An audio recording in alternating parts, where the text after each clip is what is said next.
Hey everybody and welcome to Adventures with Peps. Now, hopefully you're seeing this video. I'm not entirely sure how I'm going to record it, so I'm just going to get parts done, try and mash it together, get imagery, make it fun. But we are going to try and play the solo mission that came in this companion book called On the Beat. If I can find it. Tough on the pedway. Here we go. It's kind of like a choose your own adventure. Create a judge, play through the thing, start with one, then pick the paragraphs, do it, roll dice, all that good stuff. So we're going to try and do that. But the first thing we have to do is make a street judge.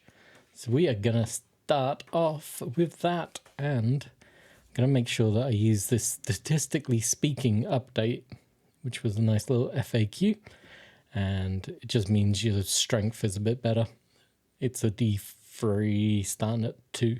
Okay, so to do this, you will need the read this book first, the judge's manual, a printout of the judge's sheet. Now, I completely messed up the scanner, which is always a classic move, but hey, it happens. So let's dive on in. Creating a character. Every character in Judge Dredd obviously has to roll up stats, so work out the name. We are going to be, this is going to be Judge Siler. Put that on his badge. And we are going to be a male and right-handed, because that's what I am, so that's easiest for me to remember. And we're going to, player is going to be Adventure, very weird first name.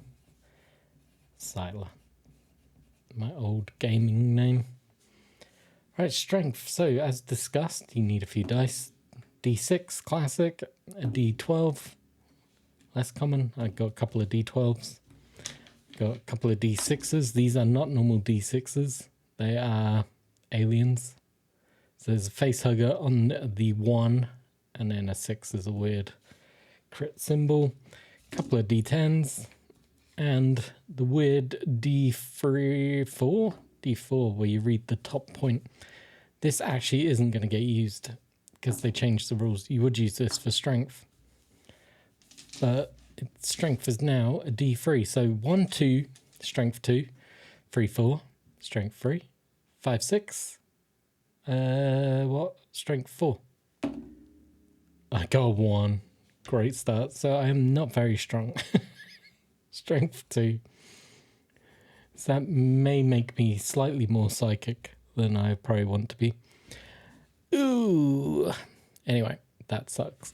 Initiative, roll a 2d10. Add the scores together and add a further 20. So 0 is 10, luckily.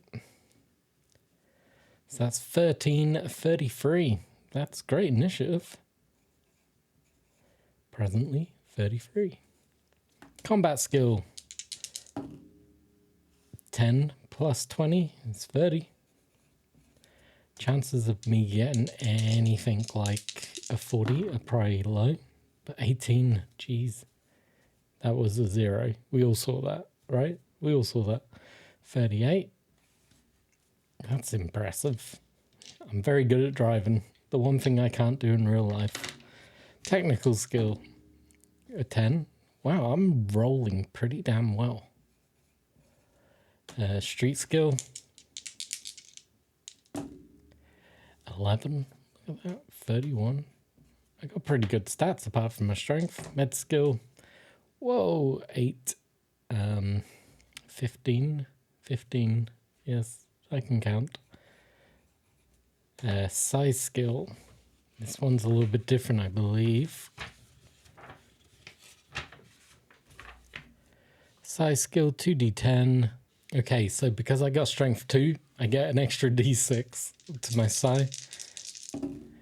So we get 9 plus 8, 17, 37. Wow.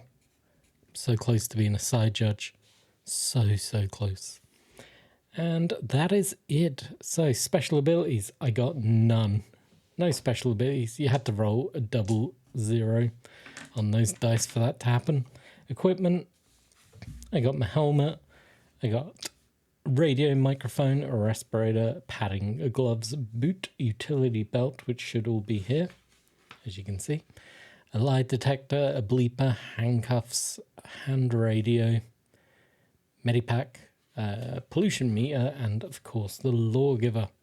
Now we're not going to do any of that because we haven't got any of it, which means we can just keep skipping along, which is quite nice. Quickly write down my actions. Now you round up, even if you're at 33, here's the example. Initiative 22 is entitled to 3 actions. So because I'm 33, I get 4, which means I get actions on phases 2,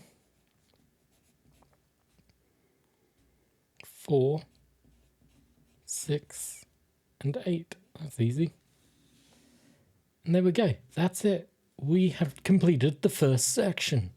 Now on to the game. So on the beat, we start off at section 1. No amount of training and simulation can take away the thrill of being on the streets on your own for the first time. The past 15 years have seen you sweat through many grueling hours of practice fighting simulators and simulated crimes. Technology made it utterly realistic. It had to, or you would have never been prepared for this moment. In the simulators, you often forgot that the Peps were only robots, programmed with responses, hydraulic pumps, oozing synthetic blood through their plastic bodies. The danger was there most of the time. The pain and fear was certainly there. But despite all of this, deep in your subconscious, you knew it for what it was and could only be training and only training. But now it's a reality. The cold, hard, cruel city, your pets, your patch, your beat. You stride purposefully forward. Reaching your first check-in station, you open up a comlink to the sector house. I'm in position and starting patrol, you report. On the other side of the sector, another older judge's face breaks into a weak smile. He remembers his first day too. Acknowledge, good luck. The line dies. You look around. The time is 6:40, and the shopplex is humming with life even at this early hour. Citizens meander through the walkways and pedways, each dressed in their own particular way. No matter how many times the psychologists from the division explain things, you know you'll never understand the citizens of the city you have devoted your life to. A young Juve in brightly coloured clothing catches your eye, nervously holding it for a fraction of a second longer than seemed natural. A challenge, maybe. He turns and walks quickly away. Your mind races with unexpected panic. Your first incident, maybe? Or is it? You could follow him for a distance, shout Juve with the red knee pads, freeze or die, or ignore the whole thing. I am going to follow him for a distance. So paragraph 10. The cocky Juve walks quickly onto a glide walk, buzzing with a great many citizens. You carefully follow at a distance, hoping that you don't look too conspicuous amongst the crowd. The Juve doesn't appear to spot you. After only a few moments, he leaves the pedway and saunters across into a sweetarium. Arriving there only a few seconds later, you glance through the window to see him pocket a small bag of munchies, trademark. What now? Will you stop him immediately or wait? Well, I just watched him commit crime, so I am a stickler for the law. We are going to get him right now. 25. Hold it right there, kid. Name? You growl in the sternest voice. Wilbur Wrongfist, he stammers. Make a birdie roll. Street skill plus 50. So what that means is my street skill 31. I get to add 50 to it, which is obviously 81. Then I have to roll under that on 2 dice. One is 10, one is units. So we'll roll the 10s first. And I failed. Instant failed. Wow. Can't believe that. First roll of the game and it's a bloody fail. If not turned to 63. Oh dear. Good start. The kid is telling the truth. You check the name of Sector House. Okay, kid, you're free to go. Clean rap sheet. Keep it up. The Juve walks away and you go to 15. But we watched him pocket stuff. Oh my days. Anyway, in the distance, but growing louder all the time, a mechanical humming floats over the hubbub of the milling citizens. With a crackle of static, your helm mic bursts into life. This is Control. There's an illegal sky surfer heading your way. Take necessary action. What will you do? Should you rush to a nearby Justice Department watching post, radio back to the sector house and ask what action, or would you spend a turn or two properly assessing the situation? Oof, I'm going to go to 23. I'm going to spend a turn or two making sure I can see what's happening. The Sky Surfer looks reasonably skillful, but seems to be behaving rather erratically for some reason.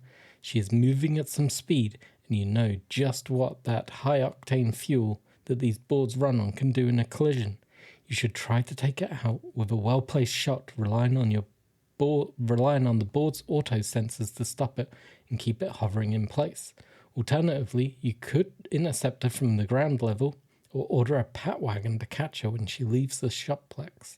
I'm going to try and do a well-placed shot. Pew pew. That's how I roll. You shout a warning to the perp, but she takes no notice. The shot is a tricky one. A general purpose shell should do the job. Roll a d100, take 20 away from it. If you roll equal or under your CS, you were on target. Turn to 38. If not, go to 48. So my combat skill is 30, but we got minus 20. So this is, I need a 10. Hang on. Roll a d100. Take 20 from the score. Hang on. Let's do that first. Roll it 40. 5. Take away 20. So 2. So it's now 25. If you roll equal or under your combat skill, which is 30, I got 25. We are good. Turn to 38. Hopefully I'm doing this right. Any DM friends out there, let me know if I'm doing it wrong. As soon as you squeeze the trigger, you know the shot is on target. The shell takes the surfer full in the chest. She tumbles into the air with a scream hanging by a footstrap, and the board shudders to a halt. You order a meat wagon from Control and wander down to the shopping level. The surfer is attracting quite a crowd, and with all that mess she made on the floor. Turn to 51. Whoop! Nearly off the page.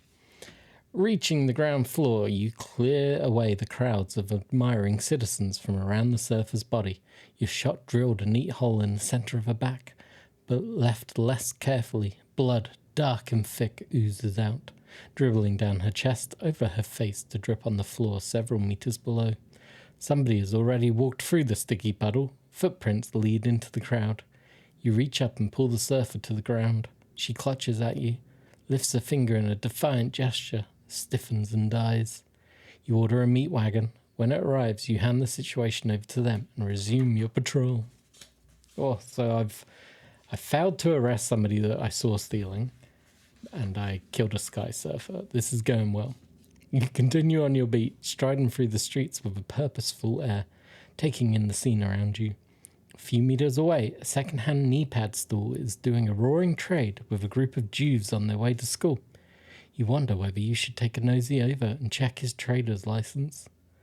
When your keen eye picked it out, tacked to the garishly glowing sign above the stall, sensible citizen, you think yourself as you stride in the other direction, the groups of scurrying shoppers parting around you as you go. Suddenly, your acute hearing manages to pick out the sound of screams and shrieks over the general hubbub of the citizens. I love that they keep using hubbub. Without warning, a huge reptilian alien strikes through the synth glass window of a music store a few paces ahead of you. Your heart leaps into your chest as the creature advances towards you, an arm full of micro-discs clutched in its scaly claws. Perhaps it's a music lover, you nervously joke to yourself as you take in its immense teeth and two bobbing antennae that protrude from its head. You've never seen a creature like this before. What will you do? Do you take a shot at it? Shout, freeze! Or the next trip you make will be to out of a shoe shop. Oh, that's terrible. Or attempt to follow it. I'm going to follow it. I want to know where it's going. The monster is easy to follow. Well, it is 8 feet tall and built like the side of a bat wagon. Oh, great. It shuffles its way through the shopplex, destroying fittings wherever it passes, but managing to avoid crushing any citizens. As it passes beneath the final overhead pedway, a young punk dressed in black and white clothing leaps down onto it, yelling, "Spluggin' aliens, take that!" He draws a huge cleaver and starts hacking into it. Do you shout, "Okay, you two, fun's over, this is the law"? Will you shoot at the pair, or would you rather tackle them? I'm going to shout at them both. 19. I maybe shouldn't have followed it. I should have dealt with it at the shop. You draw your lawgiver. "Okay, you two, fun's over, this is the law, stop what you're doing." Your cry goes unheeded as they roll about punching and biting each other. Shooting at them would be too indiscriminate. The only option is to wade in and separate them by hand. Oh yeah, get the day stick out. 56. This is quite fun. You could go for the youth first, disarm him, then deal with the alien, or you could try and do it the other way around. I think we do the youth in, and then I can probably shoot the alien. Go to 6. This is a good time to say like, comment, subscribe, and all that good stuff. With a savage but controlled kick, a credit to your old combat master, Judge Tyson, you knock the Jew's knife from his hand. It clatters out along the floor, well out of reach. You put him out of action with a right cross, and he slumps to the bed senseless. You turn towards the massive alien. Make a roll against your street skill, taking 10 from the dice roll. So 38 becomes a 28 because I have to take 10 away from it. And my street skill is 31, so we have passed. We are going to 29. Your sixth sense howls a warning. Rolling aside, you just managed to avoid a gout of gas that jets from the creature's mouth. This has gone too far, you think to yourself, slamming your respirator down over your face in one smooth motion. You draw your lawgiver. Select general purpose shell and fire. The shell takes the creature in the head. 34. The creature slumps to the ground, whirling and clicking. Dark, thick, oily blood oozes out of its terrible wound. You call for a meat wagon and cuff the Juve to the holding post. Howling sirens announce the arrival of the med judges. As they start attending to the injury, one walks over to the alien. He leans over it, pokes it with his finger into the blood and examines it. Standing up, he grins at you. "You need a tech, not a med, friend. This is a droid." Dun dun dun. Up above you, an insane laugh drifts through the suddenly hushed shopplex. Looking up, you see a spidery figure holding what appears to be a control box. Turn to 44. What are we getting into? The thin creep rushes into a fast food joint. He should be easy to recognize in there, even amongst all the weird citizens. You jog to the escalator and climb up to his level. 32. "Clear the way, citizens," you bellow in Justice Department trained voice, full of authority, sprinting to the fast food hut. Above the hubbub, there it is again, there erupts a different noise, a woman sobbing and screaming. It's coming from inside the McDuck breath. Jesus, McDog breaths, tasty burgers. Will you rush in or enter cautiously? I'm a cautious fellow, so we're going to go cautious. Cautiously, you enter McDog breaths. The thin man has his back to you. Before he has time to react, you smack him over the head with a tray. He slumps to the floor. You cuff him and call for the pat wagon. Whee! The med squad arrives quickly, and they deal with him, and they deal with the thin man. You examine the control box that you used to control the robot monster.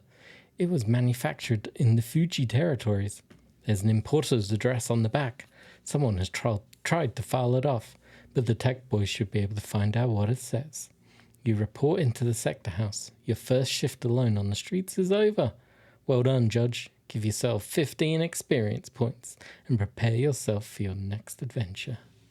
The end. Well, that was quick. I thought it'd be a bit longer, but we definitely didn't do everything, so we could probably play this a few times. Once I've worked out this video, maybe we'll do it again. And let me know. Drop me a like if you want to see another one. Drop me a comment saying you want to see another one. Just let me know if you want to see more, and I will do more. But yeah, there we go. I just played my first Judge Dredd RPG game ever. Whoop whoop. As always, drop a like, drop a subscribe, say hello in the comments, drop a little police siren, and I'll catch you in the next video. Cheers for watching.